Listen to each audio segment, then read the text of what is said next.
My Lords, I join many others in welcoming the maiden speech of the noble lady Baroness Ritchie. I also briefly wish to stress the importance of autonomy for the Department for International Development. Before Christmas, 28,000 people signed a petition led by Action Aid stressing this point.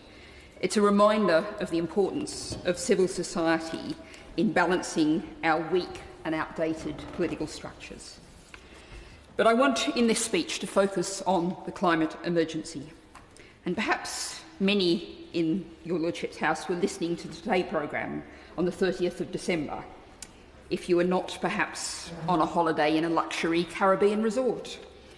You would have heard the 16-year-old Greta Thunberg interviewing the 93-year-old Sir David Attenborough. Now, I don't wish to make undue reference to the average age of your Lordship's House, but I would urge you to draw lessons from the response of Sir David, who gave thanks to Greta and the huge numbers of climate strikers, young people, most of whom still don't have a vote, who have made a massive impact in raising the climate emergency up the global agenda. Too often when we're talking about young people and the climate emergency, the terms are paternalistic, and I'm afraid Angela Merkel sounded very much like this in her New Year message when she said, "Oh, we have to look after the future of our children and grandchildren."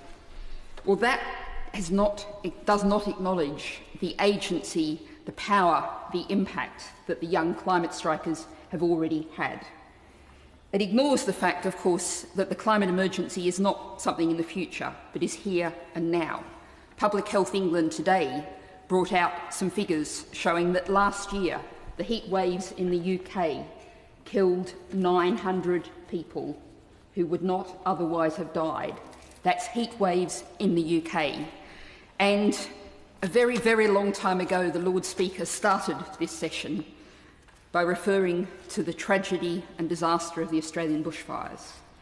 Now, in 2009, a decade ago, I wrote a piece for The Guardian saying the Australian way of life would have to radically change because of the climate emergency.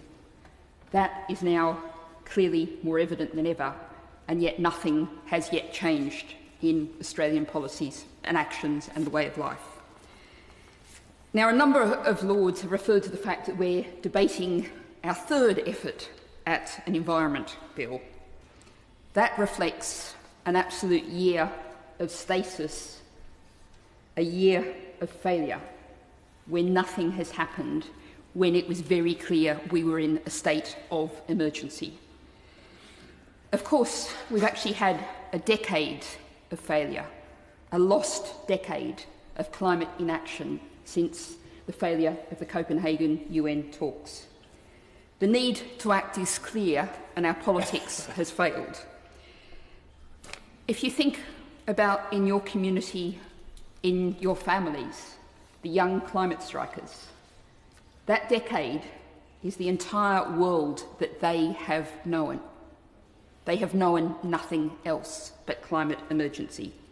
But it's to their great credit that they haven't despaired, they've acted. So I would like to echo noble lady Baroness Young of Old Scone in saying to your Lordship's House that you also have to act. The young climate strikers of Britain need representation in Parliament. They haven't got it in the other place. The 56% of Britons who are not represented in this government do not have representation, do not have a powerful voice in that other place. Your Lordships have to be that voice. What we saw, as Lord Whitty so powerfully demonstrated, is the impact of 1 in 100 voters, 44% of people, put in place a Prime Minister who has a track record of much more than flirting with climate change deniers, put in place a government funded with big money from the city, from the people who are benefiting from trashing our environment, our world. We have the politics they pay for. So please, your lordships, follow Sir David, who continues at the age of 93 to act, to make television programmes, to come to this House this month to speak to us about the issue of the climate emergency. Please step up for the climate strikers who need your representation, who need you to offer hope. It's in our hands. There are no other hands available.